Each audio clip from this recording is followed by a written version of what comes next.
Right, you guys, Kommando stores P84 Chest Rig. Let's go ahead and get into it.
All right, guys, let's go ahead and get into this and knock out my opinion of the Kommando store P84 Chest Rig.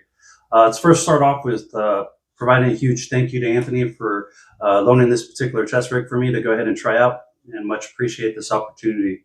But thought I would go ahead and start off from the top and work my way down, starting off with the X harness. No, right off the back, I am not an X harness fan by any means. I prefer the H harness over the X harness.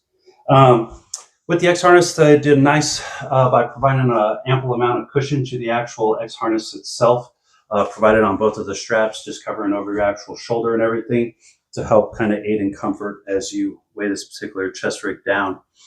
I also like to ride my chest rig up as high as possible, so I actually yank those straps tight to get it as high as possible on me, and then they provide one wrap on there to stow the excess amount of strap that's left over once doing so, if you can even see that. They do have actual some routing tabs here for comms, hydration hoses, whatever you're going to put in there. I kind of used those, but I didn't. The only thing I really used it on is while trying out a whip antenna. I went ahead and tried to use those. Having the antenna just in there was just kind of in my face and in my way and everything. So I did have it routed through this actual top one. They kept it stowed in out of the way nicely. But the second I put a ruck on there, and it just kind of squished down, I was a little concerned I might break the antenna. So just actually pulled that completely off and switched back out to my shorter antenna.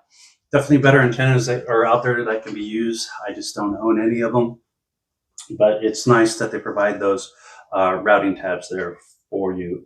At the time I actually picked this up, I did notice there was some kind of fairly large looking buckles on the back. I had an instant concern that there might be issues with comfort while we're in a pack or we're in the seated position.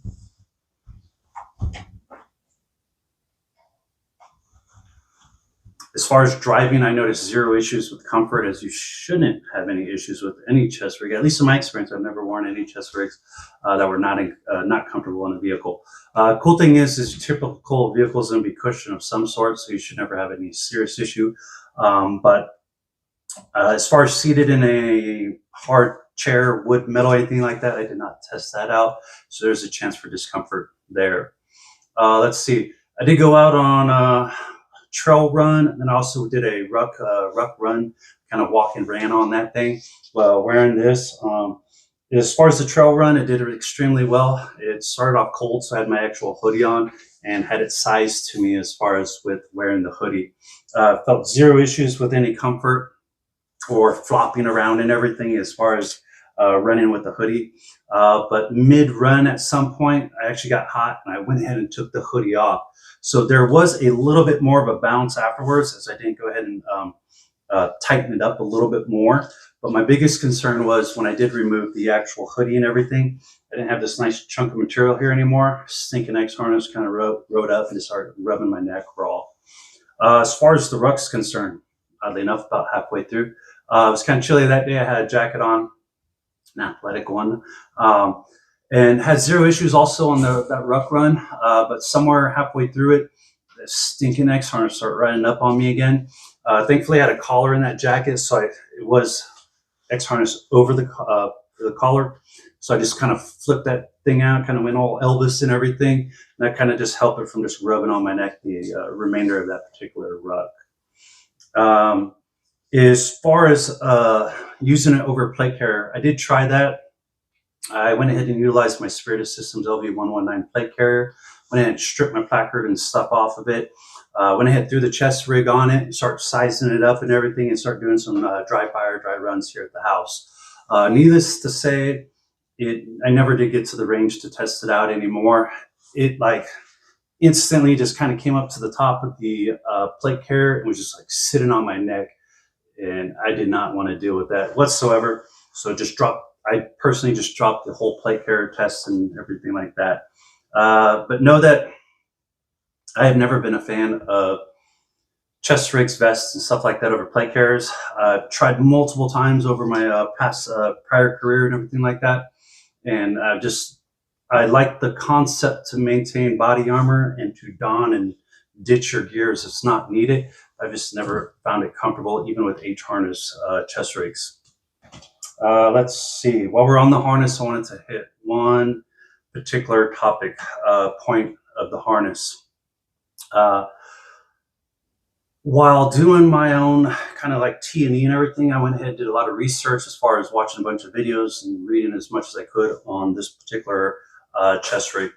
And it sent me down a nice history path on SADF, or however you call that. It's the South African Defense Force, something like that. Starting off with the Pattern 83, leading us into the modern and American-built Pattern 84. Note there is an updated one, which has uncovered a lot of my issues with this one, except for the next thing I'm about to talk about, which is the P84 2.0. But that one thing, I watched so many videos and I didn't hear anyone else complain about it. And I also watched Kommando Store's promotional video on the 2.0 version, and it does not look like they've changed this. No one else has complained, so maybe it only bothers me. But I've used so many chest rigs in my prior career and now in my civilian life, and I've never had this issue before. What I'm going to be talking about is the bottom strap here. So this strap here will come across your back and affix to the other side. I'm going to lift this up just in case you can't see it in screen. It's got like 2.5, 3 inches of material. You see that right there? That drives me freaking nuts. All my military issued ones, all my personal purchase ones while I was in the military, all the ones I purchased and still own now as a civilian, the buckle has always been much closer to the body of the chest rig, meaning that you might only get that rather than all of that. This is my first one I've ever had where it's been more of a two-hand adjustment or installation. And once again, I haven't heard anyone else complain of it, but it just annoys the shit out of me. I think if they were to shorten that one section there, bringing the female buckle a little bit closer to the body, making it to where it's not going to be as limp, I don't know. I think it would just make it easier to take this thing on and off. Oddly enough, I actually did put this on a lot in a vehicle also, and that's actually the easiest time I've had for that back strap. So as soon as I fed it around the back, I just sat back on it, locking that in place, making it a lot easier. And I think that's the only time I've ever been able to put this thing on one-handed. But moving on, let's go ahead and jump into the admin pouch before I forget about it. What you have is on the back side of it, you have an admin pouch to put whatever you want in it. It's a flat rectangular pouch. I found it easy to reach with both hands, to flip over, and it's very large and generous to fit your right in the rain notepads, maps, whatever you want, protractor, map pens. The one day I went out on a run, I didn't have any pockets on me. I actually went ahead, threw my cell phone, my keys in there. I thought that was kind of nice. I could just toss that in there and everything like that. Let's see. Let's go ahead and move into the MOLLE. They have two like laser cut MOLLE sections here on both sides. And as you can see right now, I'm not using them. Without those two spots being used, for me and my build, I just find that extremely comfortable. I could drop my arms down and just relax and be natural and everything. It's nice that they're there to where you can add pouches, but I'm gonna go ahead and throw in a picture here real quick to show you that I did try and, to add a pouch there. All right, so guys, so this is the pouch that I had went ahead and put on. I was completely capable of putting it on. And once again, just with kind of some dry runs here in the house, I just went ahead and instantly took it off and didn't kind of test it out any further. So it is a fairly thicker pouch though. But what I found is, I don't know, as I would drop my arm, it just kind of sat out there. And it also rubbed and stuff as I was trying to do any type of maneuvering and everything like that. So I just instantly took it off. It's nice that those are there though. Maybe if you just wanted to put something thinner, single mag pouch, maybe a double pistol pouch or something like that. I don't know. At least you have the option for it. Moving me into my GP pouch, the two GP pouches, and also still working on talking about these two MOLLE spots here. As far as the left one, I've tried only one thing in there and one thing only, and it's the Baofeng radio. As far as this section here, it would be better if you don't have the extended battery or anything like that. You could always drop something in there to kind of help fulfill the void and also bring it up a little bit higher if necessary. But I had zero issues with running it in here until I tried it like this. For the most part, in the very beginning, I was running it this way, so it didn't happen all the time, but it happened enough to drive me nuts and to flip it. But right here, what I had found was a couple of the times when I would come in to grab a mag for a mag change, I would actually grab the antenna also. So what I have found for me, at least, is just to have that antenna on the opposite side. As far as having the antenna on the opposite side, it never then did interfere with going for my mags or anything like that. I don't know what the heck I was doing, but there was a couple times where it just kind of came under my arm and just, I would feel just jam me up in the armpit. But for the most part, that's why I ended up leaving it. It's rather have accessibility to my mags and everything like that quickly if needed. And for the most part, it was just kind of up in front of my actual arm and shoulder here and out of the way. Let's see, moving on to this side. So for this GP pouch, let's see. Currently have a thermite in there. So thermite smoke, same size as a smoke grenade, fits in there nicely. Flashbangs are obviously smaller, so obviously you could fit those in there. Only other things I tried out in these two pouches is as far as the magazine capability. If you wanted to plus up from the 6 to 9, yes, the GP pouches could also be used for mags. As far as the mags I put in there, 20 round 20 round AR-15, 20 round AK-47, the 7.62x39. Let's see, 20 round LR-308 mags, 10 round AICS 308 mags, and on both of those, I was only able to fit one in there. But what I was able to fit was 2 additional AR-15 mags or 2 additional AK-47 mags in those. So you could definitely plus this up as far as ammo is concerned. But with all that being said, I liked how this worked out. And if it's gonna be an assaulter pack, this thing is pretty good as is. And then just logistically have a pack on or something for other essential gear and everything like that. But me personally, I think I would prefer to completely get rid of these 2 GP pouches. If you were to do that and get rid of those 2, not only would you have these 2 here, but you would have 2 additional.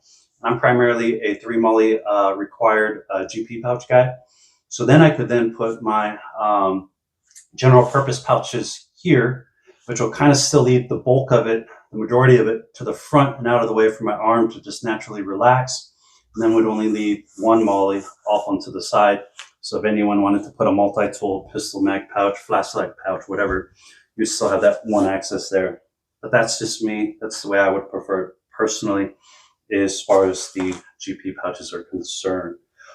If that was done, I think that would, for the most part, complete it for me. As far as I would have like one side for all my first aid gear and stuff like that. And then on the other side, I could put all my land navigational signals, stuff like that, and figure out a way to get the comms going as well. Note, as far as if additional places needed, there is a small flap here on the bottom. Oh, it's Velcro's pretty good there, but you guys can kind of hear that coming apart. You could also put any type of dangler pouch right there. So dangler pouch, roll one, whatever, to give you some additional gear applied to the chest rig itself. That there I didn't test out, but I love the concept that they went ahead and threw that in. I think that pretty much covers it. Let's go ahead and get into magazine or firearm platform compatibility. Okay, guys, so as far as mag compatibility, I found with the 4 different platforms I have, I think I like this chest rig best for the AR-15. Though I did not run it this way, I thought it was really cool that each one of these 3 pouches can actually hold 3 30-round AR-15 mags. But what I had actually did was I ran it this way the entire time. My entire time in the military career, this is actually the way I ran my my actual setup. I had used Tactical Tailor triple mag panels, mag pouches, whatever. They have pull ties, so where I could do the same thing. I could have a total of 3, 6, and 9, which I did on short periods of deployments as needed. But this is actually how I primarily actually wore it. 2 per pouch. These 2 locked down with the actual retention strap, with these 2 readily available. So having it in this configuration, I found it really nice and easy to have the quick accessibility, if need be, to topping off my ammo with a speed reload or whatever the case might be, with the added retention of the flaps secured for the remaining 4 mags. The dividers on the inside, a lot of people have complained about the dividers on the inside. As far as running the AR-15 setup, the dividers really didn't bother me that much. When re-indexing, which I'll get to later, yeah, it kind of did, but with the AR-15, it affected me the least over the other different platforms. I would say if you're actually thinking about picking this up for the AR-15, I think this is an awesome setup for that, as long as you're okay with what additional storage space is provided to you, or if you're prepared to just have logistically for additional gear, just have it on a pack and everything. As far as the other platforms I tried it on, of the 4 different firearm platforms I have, the AK was the one I found that I like this next best for. For the AK-47, I went ahead and ran it actually open like this for all 3 mag pouches. For me, I don't know, I just liked it better.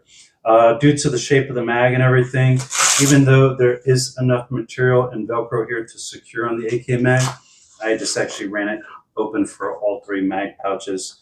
While running on the AK-47, I had 0 issues with gaining access to my mag, as well as for speed reloads. When it came to re-indexing, that's when I started to notice some problems. That is when the little divider first started to really show signs of issues. So for most of us, re-indexing is not a big deal. I like to have that option though. So for me, I would definitely agree with many of those other many videos out there to do away with that, and just know that the 2.0 has done away with that. But that wasn't the only problem I was finding. With the AK mag and the lock and lug back here, as I was going to re-index, 1 is making sure the divider is out of the way, and then 2 is just making sure to have it in there to hopefully help clear that actual lock and lug prior to being able to get it back in as far as re-indexing. But outside of that, I had these 103 style mags, Magpul polymer mags. I had a Romanian steel mag, and then also a US Palm banana mag. The banana mag was my biggest mag, and then that one there was the hardest to just kind of get in there and stowed. It was also the hardest one as far as to grab quickly. As I could grab it quickly, but I could definitely tell the difference as I would go to pull it out. There was more resistance than any of my other mags. But with that being said, if you're going with picking this up for the AK, or if you're like me running multiple platforms, I think this thing is definitely suited well for both the AK and AR-15. But with the AR-15 taking priority, in my opinion, for best suited for. As far as other platforms I tried it out on, I did try out the bolt gun 10 round AICS mags for 308 or 65 Creedmoor, and also 20 round mags for the LR308. A lot of people also call it the AR-10. And you know, I'll throw in a picture real quick to show the actual seat height and everything, or a real short clip of it.